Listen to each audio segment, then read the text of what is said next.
Donc j'ai le plaisir d'accueillir Dominique Poussiel-Perrault. Alors Dominique,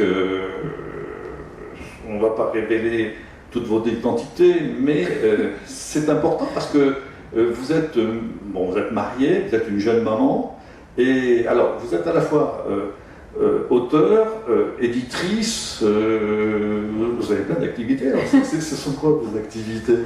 C'est ça en fait, les casquettes que j'ai sont toujours autour du livre. Et dans ma vie professionnelle, je suis éditrice, donc je recrute et j'accompagne les auteurs dans la réalisation de leurs projets éditoriaux. Donc soit les auteurs viennent à moi avec des idées et j'essaie de les accompagner pour concrétiser cette idée, soit je vais les chercher parce que j'ai une idée et que j'essaie d'aller chercher les auteurs, et ça fonctionne très souvent comme ça d'ailleurs. Et dans ma vie personnelle, j'écris.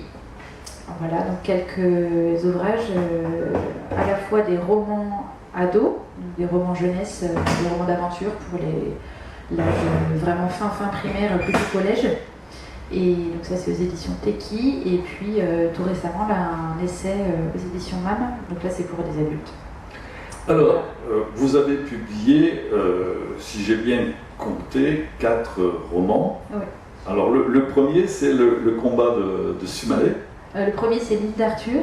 Ah pardon, c'est l'île d'Arthur, excusez-moi, je ne le mets pas dans le bon ordre, alors allez-y, ça sera plus simple avec vous. Le premier c'est l'île d'Arthur, le deuxième c'est Jade, c'est moi qui me trompe cette fois-ci, le combat de Soumali, et le troisième c'est Jade, portée disparue.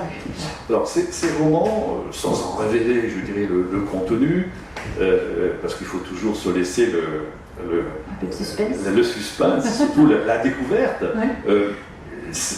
Les thèmes, on est sur quel sujet? Alors, les 3 romans sont indépendants, donc l'idée c'est de plonger le jeune lecteur dans une aventure en tant que telle, avec des héros qui vont être plutôt de sa tranche d'âge, ou un peu plus âgés, mais pour qu'ils soient vraiment impliqués dans l'histoire. Et c'est ce qu'on appelle du roman réaliste, donc c'est des choses qui peuvent se passer dans la vie réelle, même si c'est quand même des aventures un petit peu particulières. Il y en a un qui se passe en Thaïlande, un qui se passe en Bretagne, un autre qui se passe surtout autour de l'aviation, parce que c'est l'histoire d'un jeune pilote.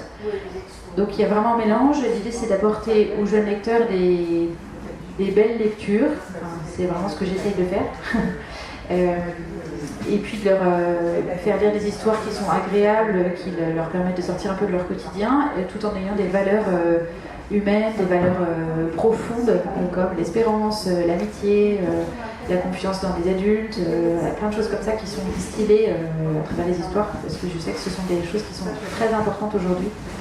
Voilà. Alors, qu'est-ce qui vous a pris? Je vois que vous voyez que je veux en venir. Qu'est-ce qui vous a pris d'écrire « Peut-on être chrétien et embrasser les âmes » Alors j'avoue que quand j'ai vu ce titre-là, moi-même, vous m'avez très étonné. Alors je sais qu'il existe toute série d'associations, de clubs, ou je ne sais pas de quelle configuration, qui se mettent autour des armes, qui les embrassent, qui les étreignent, etc. Mais vous, alors c'est intéressant parce que on vient de comprendre qu'aujourd'hui, les arbres, quoi qu'on en dise, quoi qu'on en pensait, en fait on ne pensait rien, on les coupait, mais on n'avait pas compris que les racines communiquaient les unes avec les autres et qu'aujourd'hui, on est sur un langage des arbres ou une connaissance, une compréhension qui est complètement différente. On arrive, je crois, à savoir qu'un arbre peut donner des informations à d'autres sur ce qui peut se passer ou pas se passer. Oui. Tout à fait. Alors pour en revenir à votre question au tout début, ce qui m'a appris, quelle mouche m'a piqué, c'est mon éditrice Emmanuelle Rivoire-Grimaud qui d'une part m'a proposé le projet et d'autre part a trouvé ce titre. Donc je lui renvoie c'est elle que revient toute la... Oui, vous avez quand même écrit. J'ai écrit, mais c'est elle qui est venue me chercher. Je n'aurais pas pensé toute seule. L'idée de ce livre-là, c'est... On parle des arbres un petit peu et on parle surtout du positionnement du chrétien face aux nouvelles spiritualités. Donc c'est se dire comment est-ce que quand on est chrétien, on peut envisager ou pas de pratiquer telle ou telle chose comme du reiki, du yoga, la méditation pleine conscience, aller embrasser les arbres en pleine nature, etc. qu'est-ce que ça apporte ou pas? Est-ce qu'il y a des freins, des leviers, des choses à envisager qui sont auxquels il faut faire attention, etc. Voilà, l'idée c'est de faire un peu un état des lieux. Oui, mais alors ma chère Dominique, il y a une question encore qui me taraude, c'est est-ce que dans le fait d'être chrétien, alors je sais qu'on a plein d'interdictions, hein, le passage au paradis est un peu compliqué, c'est-à-dire si vous déliez un petit peu, vous êtes foutus. Hein. On est particulièrement bon.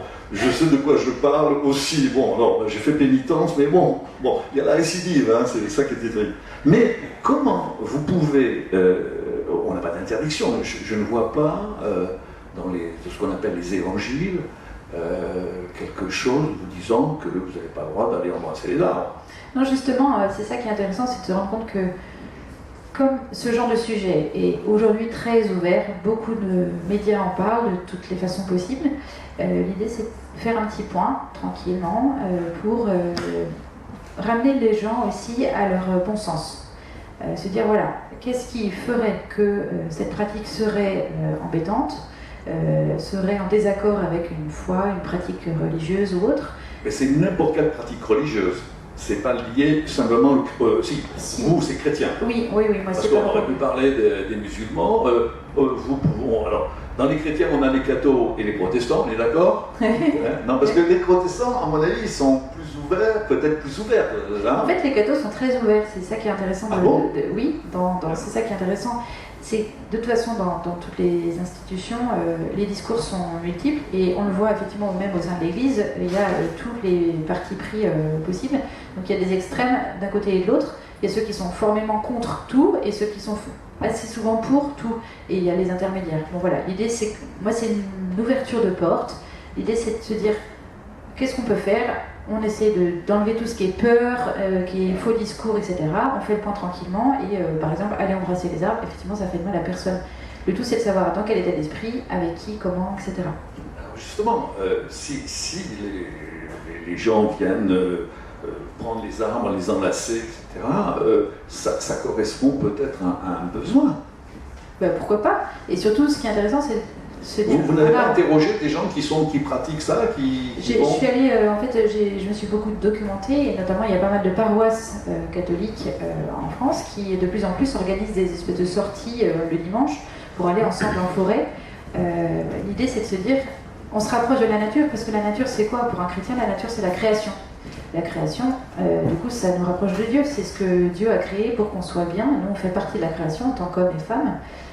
Donc c'est aussi retrouver nos racines sans faire de jeu de mots trop facile et puis se dire que simplement le contact, tout ce qui est charnel, corporel, le contact vraiment concret avec les éléments de la nature peut apporter aussi beaucoup de bienfaits et voilà, après ce qu'il faut c'est analyser ce qu'on ressent, se rendre compte si ça nous emmène autre part que juste un bienfait comme ça, si ça nous fait partir très loin et que par exemple, on fait ça dans un cadre qui est un petit peu avec une association qui peut avoir d'autres volontés que juste de nous faire approfondir notre foi.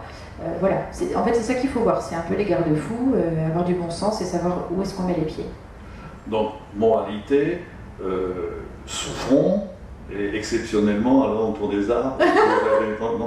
Non, justement, je parle aussi de la méditation qui peut être une forme de raison. Le yoga, ça va être interdit alors? En fait, je sais qu'il y a des gens qui ne sont pas d'accord avec ce que j'ai écrit. Moi, ce que j'ai écrit, c'est que si par exemple le yoga est pratiqué comme de la gymnastique, une fois par semaine, vraiment comme une sorte de sport, ou à un moment qui fait du bien, sans aucune porte ouverte derrière vers des pratiques autres, là, moi je ne vois pas quel est le mal. Il y a des gens qui sont d'accord avec moi. Je sais que j'ai tenu à ce que l'ouvrage soit préfacé par un prêtre parce que je ne voulais pas que ce soit juste mon propos. Il y en a un qui s'est mouillé? Oui, il y en a qui s'est mouillé, je le remercie. Le père Thomas Joachim de la communauté Saint-Jean, qui est vraiment quelqu'un qui est très fort en théologie, etc. Donc alors, c'est pas une caution en tant que telle, mais voilà, il est d'accord pour qu'on apporte aussi des lumières petit à petit et qu'on entre dans un dialogue et qu'on fasse réfléchir les gens pour que chacun aussi puisse, à son propre niveau, se faire bien accompagner. Quand on se pose des questions, il faut aussi aller les poser, des questions à des prêtres, parler autour de nous de choses qu'on expérimente pour ne pas être tout seul une association, dans quelque chose, si on sent qu'on n'est pas très à l'aise, qu'il y a des choses qui nous gênent, et ben, il faut en parler autour de nous, à nos amis, à notre famille, à des prêtres. C'est très important, parce que c'est comme ça qu'on évite aussi des écueils ou des choses trappes. Est-ce que vous avez, pour conclure, d'autres romans ou d'autres idées d'histoires à raconter? Des idées, oui, j'en ai beaucoup. Après, oui, j'ai 3 ouvrages en cours là en ce moment. Donc il y en a 2 qui vont sortir au mois de mai et un en octobre, normalement, si j'arrive au bout. Donc il y a deux ouvrages qui sont plutôt pour la jeunesse, pour le coup, là, des choses qui accompagneront les fêtes de la foi, donc autour plutôt des saints. Et puis un roman jeunesse, un nouveau roman, si j'y arrive aussi, qui sortira en octobre l'année prochaine. Eh bien écoutez, je vous rappelle, parce que notre entretien est enregistré, mais qu'en attendant, vous pouvez aller, parce que vous êtes sur le stand de la librairie Agapé, et donc si vous avez envie de continuer de parler avec Dominique, eh bien c'est le moment d'y aller. Hein, et puis vous vérifierez avec elle, surtout vous achetez son livre, on a dit, il est en vente combien, cher Dominique? Il est à 14,90 €, donc c'est abordable. C'est vous qui le dites, parfait. Eh bien, écoutez, bonne continuation, et puis je pense qu'on ne manquera pas d'aller embrasser les arbres et de ressentir peut-être des sensations extraordinaires. Merci bien.